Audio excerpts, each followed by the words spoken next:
Are you looking to sell your home and want some tips? Then this episode of Real Estate Today is for you.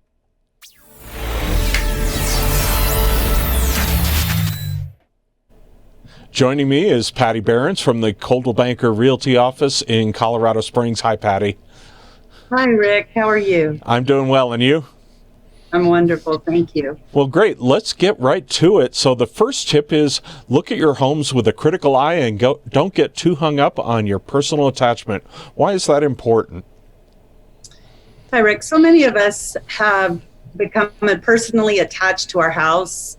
We've raised our children there. We've lived there for a while. It's our home.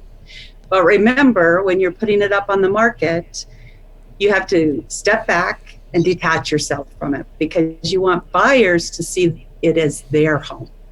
So the easiest way to look at your house is put on a buyer's hat if needed and look at it with buyer's eyes. Take down your personal pictures. Put away those items that reflect your family, your life. Let the buyers imagine those things on the walls. Let the buyers see themselves in the house.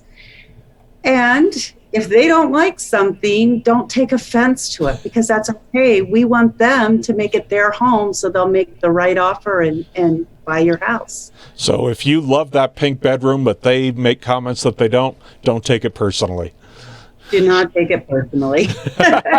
Makes the whole process a lot easier, I assume. It does. Yeah, it's now just a generic asset. It's no longer your home. It's just a house. It'll help you with the process as you go through the sale, too, because as you remain emotionally attached, it's going to become harder for you to get down to the wire and actually sell that house. So the second one is kind of interesting. It's called video security in Colorado law. I don't get it. What does that mean? This is really important. Most of us have video recorders, audio recorders in our homes nowadays. And Colorado, that can actually result in civil or criminal liability if you have them on during showings. Colorado law has a one-party rule that means that as long as you're in the house and party to the conversation, yes, you can record. But recording a conversation between a buyer and a buyer's agent in your home without their knowledge is not covered under Colorado law. So what I recommend for my sellers, if they are willing, that they actually turn off that audio recording. Many people don't want to do that. So it's as easy as putting up some kind of a notice in your home. I offer to my sellers. Sorry, guys. Just a simple poster says, welcome, this is equipped with video surveillance.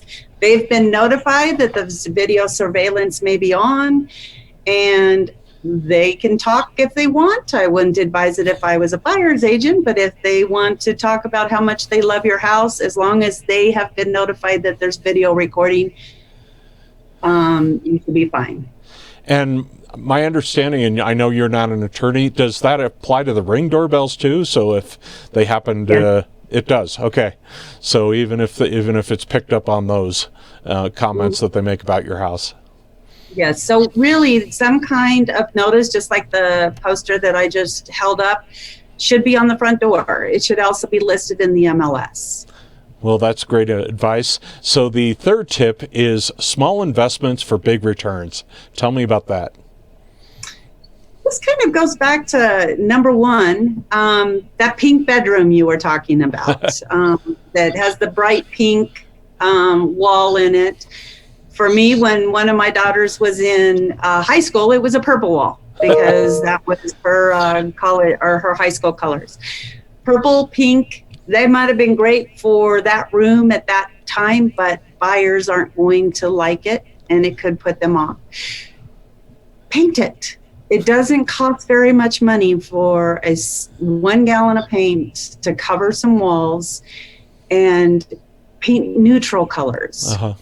Grays are really in right now, creams.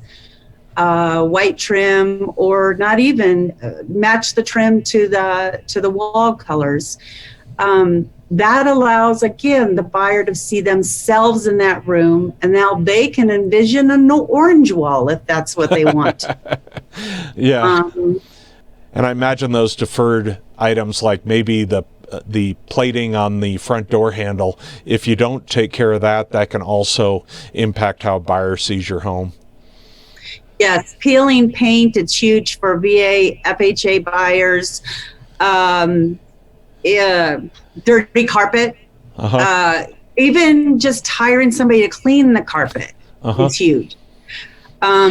Especially in the market that we've seen over this past summer, buyers are paying a premium price, and they know that. The last thing they want to come into is look at a house that's got stains on the carpet. It doesn't cost a lot of money to clean a carpet or fix the holes or pull that carpet out and replace it with laminate. It's not going to cost you a lot of money, but it will make a huge difference in the sales price. That's a great tip.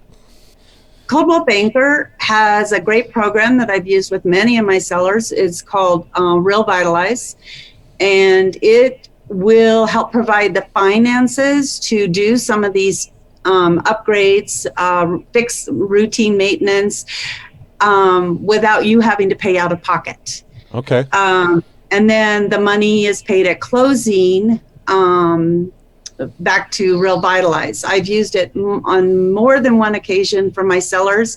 They've used it to replace carpet, do just total cleanup, professional housekeeping, and it's resulted in thousands and thousands and thousands more over asking, actually. Nice. Just because they replaced the carpet or did paint. That's a good tip. And the fourth tip is disclose, disclose, disclose. Why would you bother? It's a really hot market right now. I have a fellow agent in my office who coined the phrase, seller's market does not mean stupid buyer. And I love it.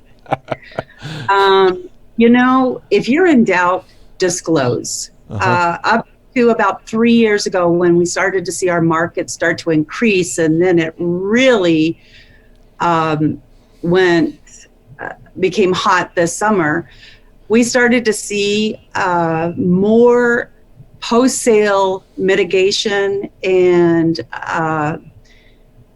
lawsuits, because sellers didn't disclose to buyers things they knew that was wrong with the property, or buyers felt that items hadn't been disclosed. Our seller's property disclosure is also very easy to misread, and if you just leave it blank, buyers feel like you're hiding things.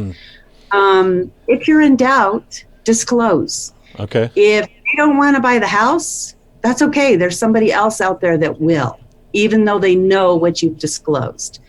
But to hide something is just open yourself up to litigation post-sale, and it's just not worth the time or the trouble.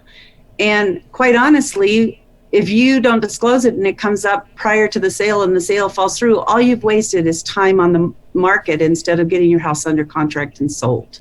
That's a really good point. And the last one is FSBO, or for sale by owner, in a seller's market.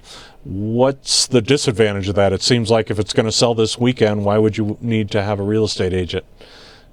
It's a really good question. I actually sold my house before I became a real estate agent, and I didn't use a real estate agent to sell the house. I was smart enough to hire an agent to do the paperwork.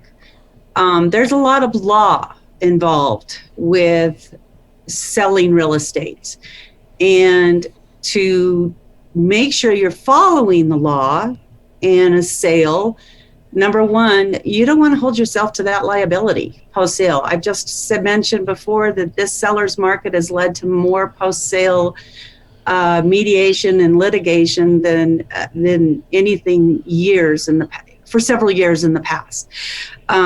If you hire an agent, they're covered by errors and omission. They have a responsibility to you as a client to do it legally. So they're carrying the bulk of that liability.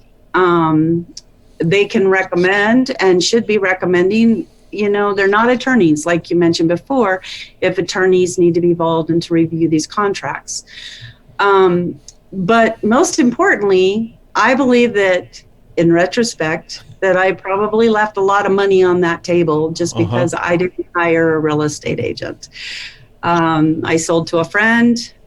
We made a great deal at the time. I have no regrets, but I also know that that hiring a real estate agent, putting some money into my home, making those minor changes that wouldn't have cost a whole lot of money, would have made me several $1,000s more over the offer or the negotiation that I negotiated as an owner.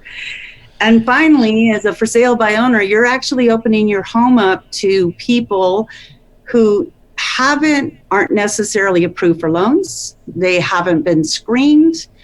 And do you really want to open your house and your children, your families up to the possibility of having a burglar just using a for sale by owner to come in and scope out your house? That's a good point. And we can laugh about that, but it actually happened several years ago here in Colorado Springs. A real estate agent is truly worth their weight in gold if you have a good one. Well, those are great tips. If somebody wants to get a hold of you, are these some of the best ways to get a hold of you at this point? Yes, that is my cell phone number and my email. Well, I assume they could also get a competitive market analysis from you if they're looking to find out how much their home's worth. Yes, and I don't charge for those. Awesome. Well, thanks for your time, Patti. All right. Well, thank you. For more real estate news, go to retoday.com.